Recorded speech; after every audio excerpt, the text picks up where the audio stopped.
Malta, but it won't work. Stay away from Vodafone in Malta. Do not get it. Alert, do not get a Vodafone in Malta. They don't work on your phone, and they're only for Malta. So if you're traveling abroad, once you leave Malta, you got to pay for all those other countries that you're going to call. And you know, if you have friends in other countries, once you dial their number, you got to pay extra, and you have to have that money on your account.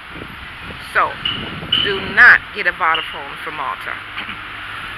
The other thing is, they don't work. I found out a month after I had my phone that my phone only worked on Wi-Fi. Yep, only worked on Wi-Fi. I took it in, they went through my phone, 30 minutes at a time, thought they had it, went back the next day, my phone's, and you know how I found out that it only worked on Wi-Fi? Was when my Wi-Fi went down in my apartment. Yeah. When my Wi-Fi, I got my jacket. When my Wi-Fi went down, my phone wouldn't work. Yep. My phone did not work. So I want to try to find a place to put the phone where I can sit in and look in the camera. Let's see if this is a good place right here. That's slow, and I'm hoping that you can see me. So that's how I found out that my cell phone didn't work. It only worked on Wi-Fi. Now, one thing with Marsa Scala, I'm not sure if it's true here or in all of Malta, is that once you step outside your door, you can connect. Excuse me. Marsa Scala has open Wi-Fi. Isn't that nice? So that saved me a lot. That was so weird. And so come to find out that they tried and tried and tried to get my phone to work, and it just didn't work. Put in a new SIM card, took that SIM card out, put it in their test phone. It just didn't work. So please stay away from Vodafone. I don't recommend it. Make sure you have either Wi-Fi, or if you're coming from the States, download phones on your iPad. They work here. One in particular is Talk-A-Tone. Talk-A-Tone.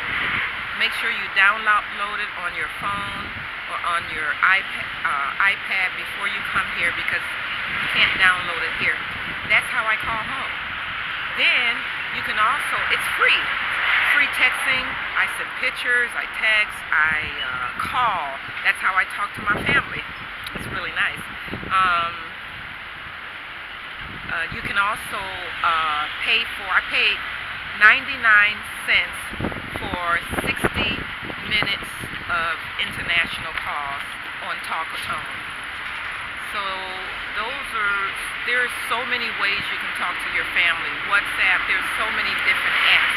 But in terms of, and I call other people from other countries that I've met, and call them on either WhatsApp or now with my Talk-A-Tone app. 99 cents for 60 minutes of international call.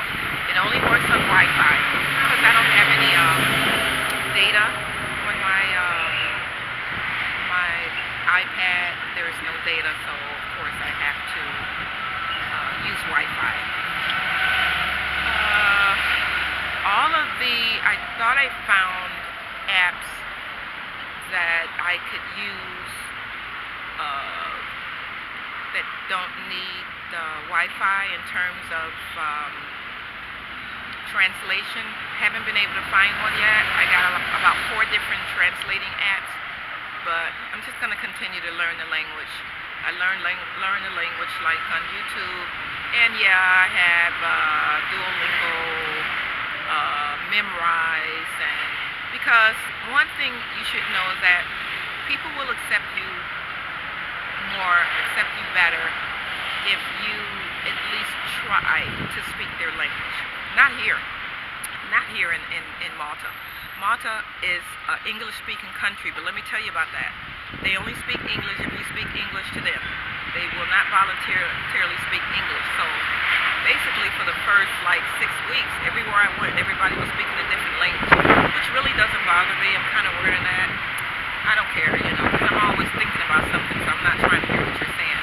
But only a few times I've heard English conversations, and the English conversations I heard were from people from other countries like London and other countries where they just decide to speak. And then you have those cultures here that are friends with Maltesians, and of course they're going to speak in English, but they won't voluntarily speak. And then not everybody, not all the Maltesians speak English. I talk a lot. So I was in this Italian restaurant in Valletta once, and I was just talking away to this girl, and she was just smiling. So when I noticed that she was just smiling, I said to her, "You don't speak English." She said, "No." That was so funny. I was just talking away, and I do talk a lot. I'm just like friendly and nice, and but I do. I tell people, don't let this kindness fool you, because I had an incident with some lady in the Vodafone place. She was an older Maltesian, and I went in the store, and there was one person in line, so I stood behind her. There was no one else. All the other people was looking at phones and everything. So she came up to me, and she tapped me on my shoulder like that. And she said that I'm next in line. I was in line. I'm next. All she had to say was, "Excuse me, but I was in line." I would have been like, "Okay, that's fine," despite the fact that she was not in line. But fine. No big deal. But when she did that to me, I told her, "If you ever touch me again, prepare for a prosthetic. Never, ever put your hands on me."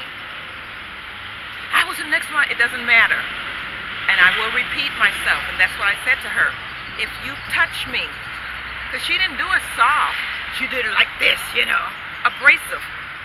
I said, prepare for a prosthetic. Because I will not only take off your hand, I will take off your head. So, because I'm a nice person, don't invade my space by touching me unless you have my permission. I don't do well when people touch me, even when I'm sitting on the bus. That's just one of my pet peeves. So when people put their hands on you, I don't care where you are, they license you to take their life. Yeah, that's a bit much, but I'm just saying, when people just want to put their hands on you, they license you. And that's how I look at it, and I'm not going back on my word, because that's how I am. I'm too nice, I'm too friendly. I will never, ever put my hands on anybody first. All the time, my hands on a person would be as a result of people. People are looking at me like, who is she talking to? Is she talking to that statue? So they'll stop and they'll turn, and once they see the camera, then they'll keep.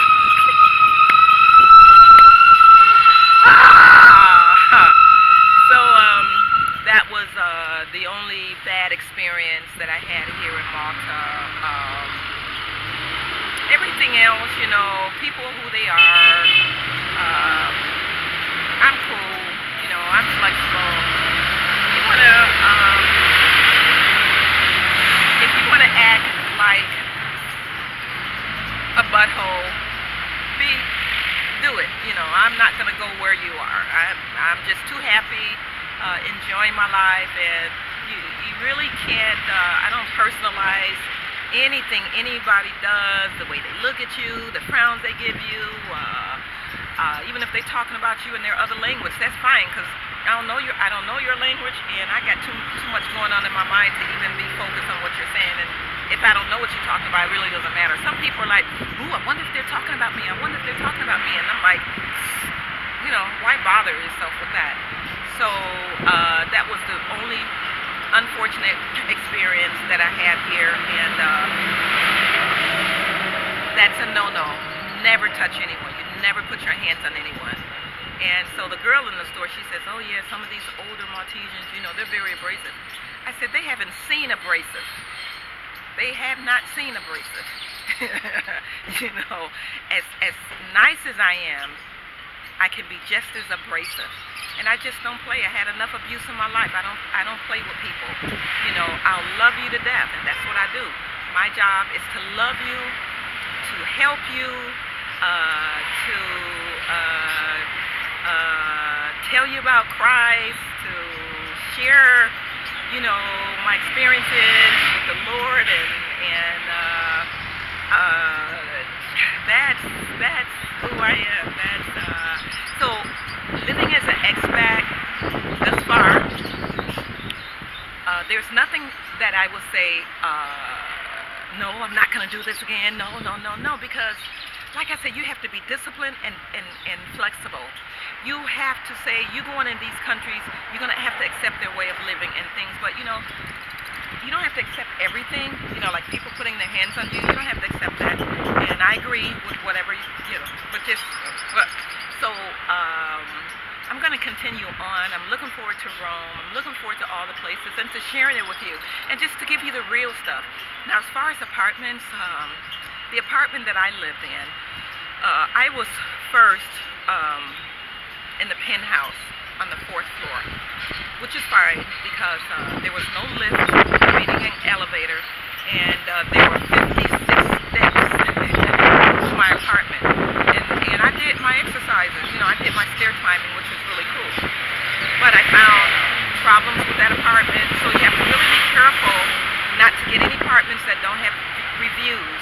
Say, for instance, if you have an apartment that has 10 reviews, and one of those reviews is negative, don't take it. Because chances are the negative review is what you're going to experience, and that's what happened to me. So I complained to the landlord, and young guy, he was a world traveler, and he says, well, I'm trying. I said, you're trying is not getting it. I said, the things he needs to correct, when it rained, outside, it rained in the bathroom over the washing machine. Then the toilets, the sink in the bathroom started leaking, and I put a bucket under there. He brought the bucket up for the rain, fine, but then Maltese, they have these small black bugs that I've never seen, and they don't really move. They were like in the crevices of the place. But one night, a bug was, and you really don't feel them on your skin. This is weird. So a bug was eating on my ear, and I didn't even know it.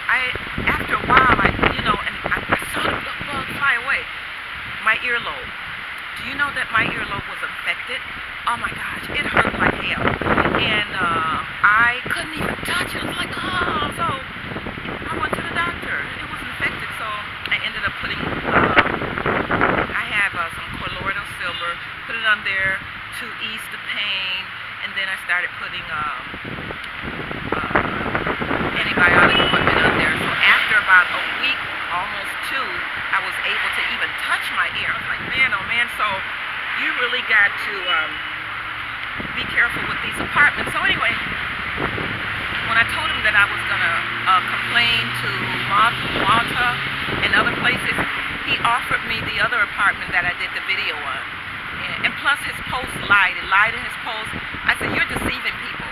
And he said, well, no one ever complained. I said, people don't live here. I'm living here.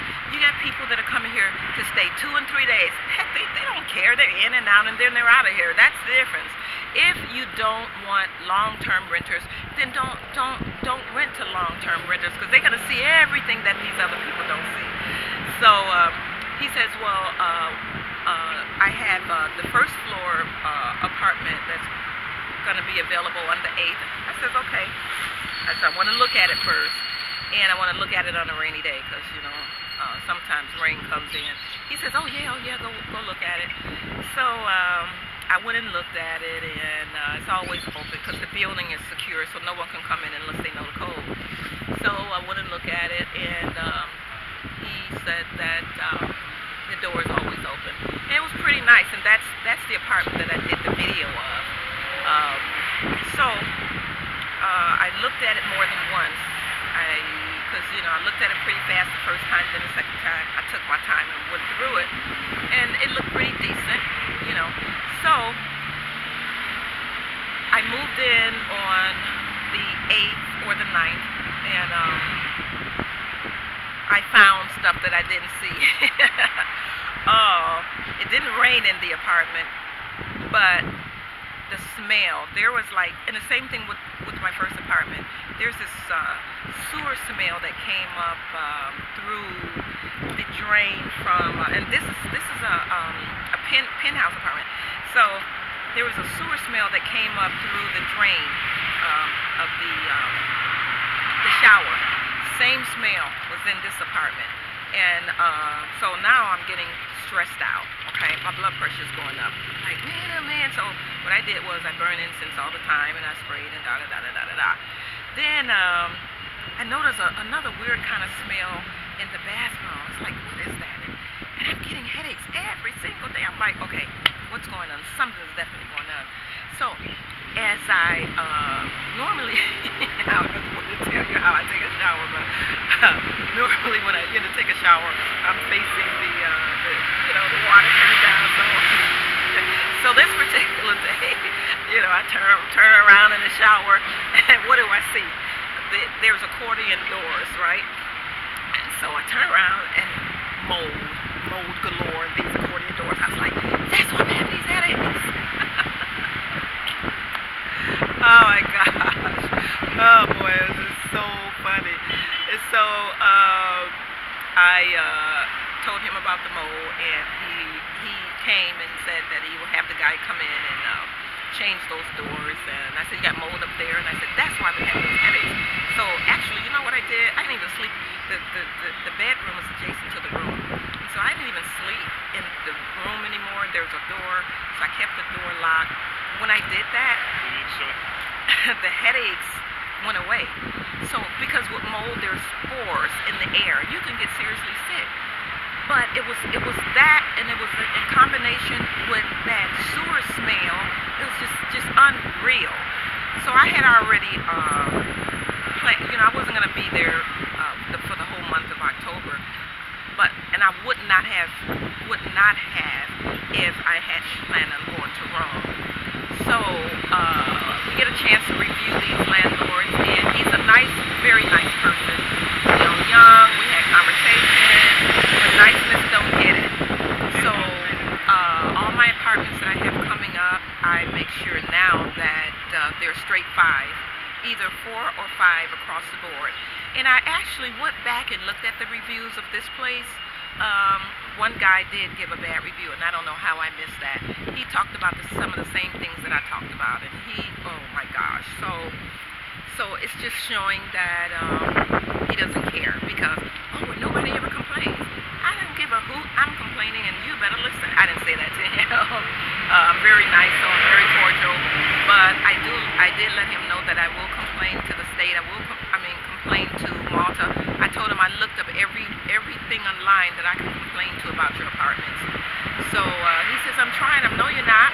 You're not trying at all. So you got to do better. You got to care about your tenants that are coming in here. I don't care if they're coming in for 2 hours. You still got to care about them. So his friend never came to, or somebody, they never. Oh, and you know, when I left the penthouse, someone rented that apartment as soon as I left. Yeah, so he's not fixing anything. But you know, it is what it is. Basically, all I'm saying is when you rent these apartments, you want to make sure that you check the reviews. If you're here, you go by and you look at a lot of these places because people lie.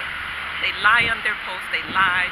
So now all of my reviews has to be a straight across 4 or 5. No 3s, no 2s, no 1s, 4 or 5. And make sure it's at least 10 or more. Yeah, you don't want to be an icebreaker. And this is reality travel, so I'm giving you the real. You know, I'm not going to sugarcoat anything because you got people coming to live, and if you sugarcoat it and make it seem like it's all peaches and cream, that's a lie. Don't lie, because you know that there's no bees without honey, and there's no roses without thorns. And it's life. Life is life, and you're going to have ups and downs. You're going to have issues and problems, but I have no major issues, none. And yes, I do recommend Malta. However, I don't recommend Marsa Scala. I recommend Gozo. I recommend Valletta. I recommend St. Julian. I recommend Salima. I recommend Medina. These are the areas that I recommend here in Marsa Scala. Here in Malta. Definitely not Marsa Scala. Marsa Scala is not bad, but in comparison to those 5 that I mentioned, Medina, St. Julian, Valletta, Salima, I mentioned 5. I forgot already. Marsa Scala is on the bottom of the list. Okay, but this is reality travel. Kim coming to you from Malta.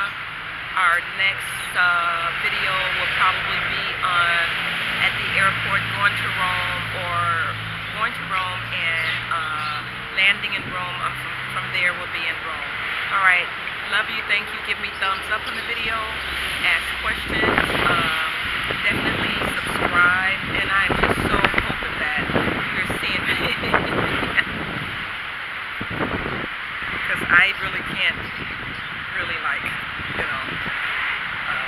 gauge, because I'm not on the other side of the camera, so I'm like taking a chance on you seeing this video. Alright then, we're out, and I hope you enjoy this video. Bye.